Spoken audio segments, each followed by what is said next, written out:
Let's face it, in order to live your best life despite having MS, you have to exercise as part of your lifestyle. Don't turn away because I'll explain how to do that right now.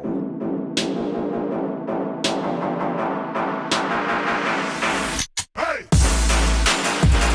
Howdy!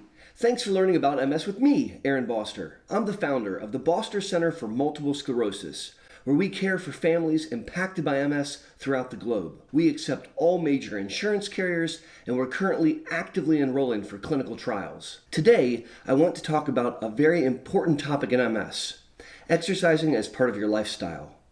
Many of you that watch the channel are familiar with my philosophy that I want you to be 4 for 4 in your fight against MS. Being 4 for 4 is my way of saying there are 4 things I'm aware of that slow the disease down. Don't smoke stuff, supplement low levels of vitamin D, take a DMT and make sure it's working, and number 4, exercise as part of your lifestyle.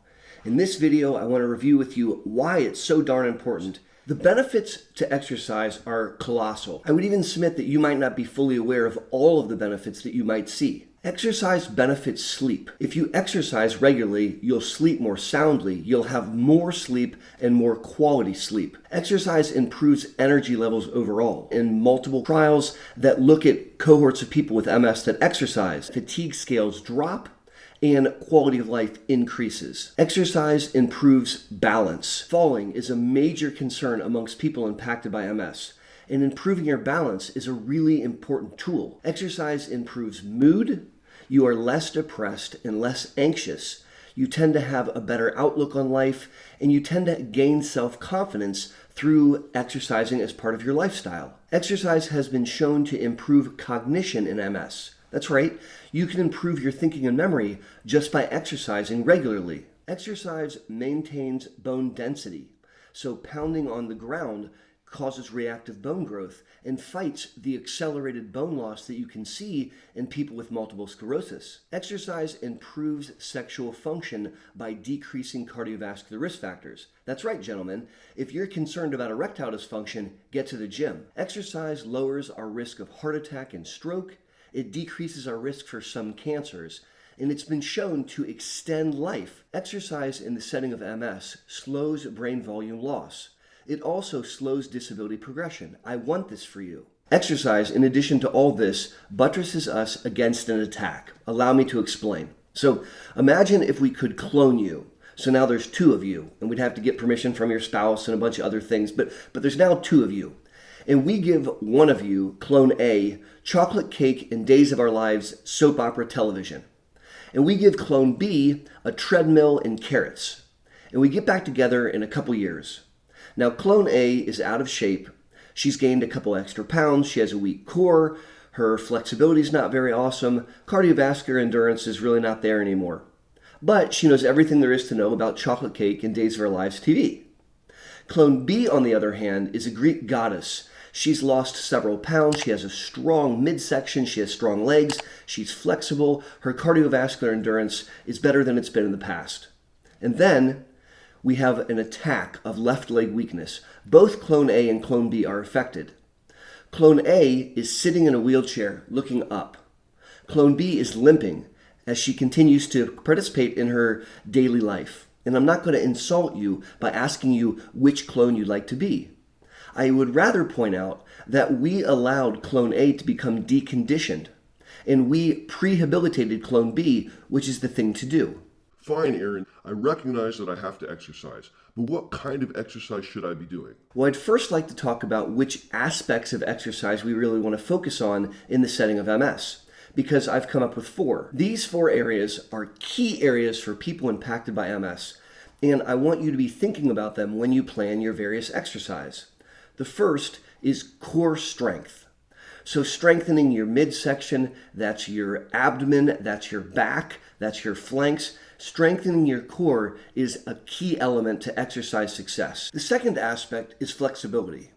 And so being flexible and able to stretch is helpful not just for someone with spasticity, but it's helpful for day-to-day functioning, and it's one of the 4 things that I really want you to focus on. Number 3 is cardiovascular endurance. So having enough bellows, getting your heart and lungs in shape. And number 4 is balance.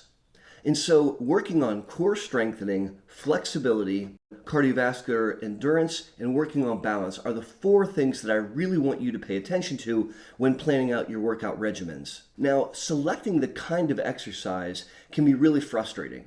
Many of us remember the heyday, the glory days of high school when we ran on the track field or played football or what have you. And some of those activities, or many of those activities, are no longer available to us for various reasons. And we have to seek out activities that fit into our adult busy lifestyles.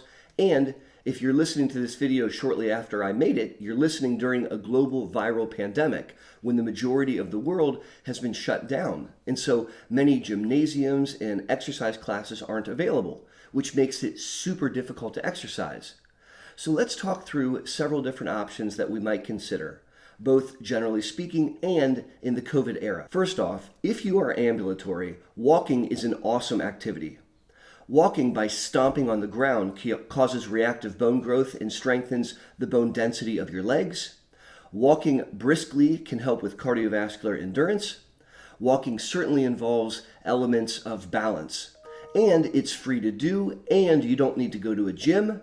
It can be done indoors at a mall, it can be done outdoors outside, and it's something which is feasible during this global viral pandemic. And so, I submit to you that if you don't have another form of exercise handy and you're ambulatory, walking is a great option. What about something in the house? I live in sunny Columbus, Ohio. It's wintertime and it's snowing as I talk to you.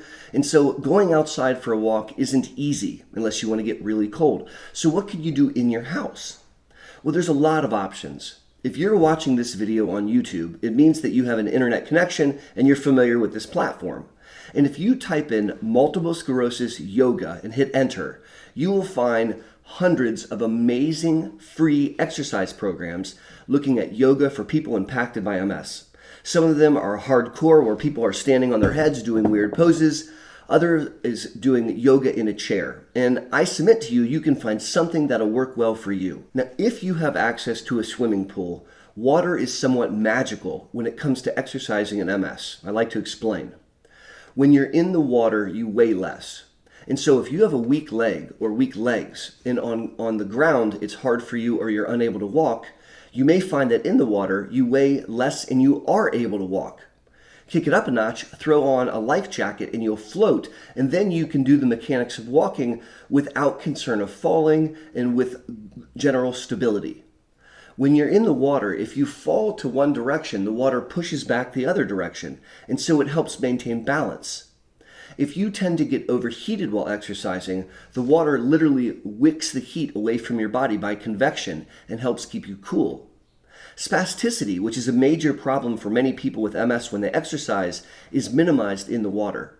And so finding a water-based activity, if available, is a great idea. That could be swimming, of course, but it could also be a water Zumba class or water aerobics, or even just walking laps in the pool can be fantastic. Water is a secret weapon when you're trying to exercise with MS. One of the key things that I think we have to keep in mind when we start an exercise program with MS is the concepts of energy conservation. All too often, we think back to the glory days of high school and we go into the gym and we do 2 hours and then we're in bed for a couple days and our back is killing us and we can't function. We literally overdid it. And in the setting of having multiple sclerosis, you may find that you're surprised at how short or small your functional reserve is, how quickly you can overdo it, particularly early on. And so I want you to enter into the exercise program with that in mind. And I want you to use the following as your metric for if you've overdone it. If the day after you exercise, you can have a normal day, go to work the way you normally do your daily activities, your activities of daily living, and there's no change in the behavior, then you didn't overdo it the day before in your workout. If you, the day after your workout, have to spend the day in bed, you overdid it. And the challenge is to back off. So when you're in the gym or in the class or doing your walking or doing your yoga or what have you, and you think to yourself, I know that I can finish the entire exercise or the entire hour, I want you to scale it back. There's no shame in that game because we're not looking to set new world records. We're looking to exercise as part of our lifestyle, and that involves adequate recovery. So if you cut the workout in half and the next day you have a normal day, you didn't overdo it and we're on to something. Then you can slowly and incrementally increase the duration or the intensity, but I really want to caution you to go low and slow. There's no race, and slowly over time you can build up your functional endurance and your functional reserves. Try it out. Another important pro tip when exercising with MS is to consider the weather. Sometimes when people get overheated, they become weak and floppy, or they lose their vision again, or their leg becomes numb and it can interfere. And if you are heat sensitive the way that I've described, we have to be planful. You might need to plan your workouts early in the morning when it's cool outside, or at night or in the evening when the sun has gone down. Or find a water-based exercise to keep your body cool, or wear a cooling vest. The medicine Ampera can also be very helpful for aminopyridine, which can help buttress against heat. So that's something you might ask your doctor about. On the flip side, many people, when they get cold during cool temperatures, they have spasms and cramps and limbs that are hard to bend, and it makes it hard to exercise. In those situations, you need to stay in a warm environment while exercising, or you need to bundle up. You may take a baclofen, having talked to your doctor to make sure it's okay, before you work out or before physical therapy to help keep your muscles loose. And many may need a little Botox to help with particularly stiff muscles. My point here is we can plan ahead of time so that we can have success. I would love to hear your experience with exercise. In the comments section below, please share with me the things you've tried that have worked and the things you've tried that haven't worked. If there's any pro tips or things that you've discovered that you think the community would like to hear about, please share with us because we're going to really benefit. Now, exercise, in addition to all this,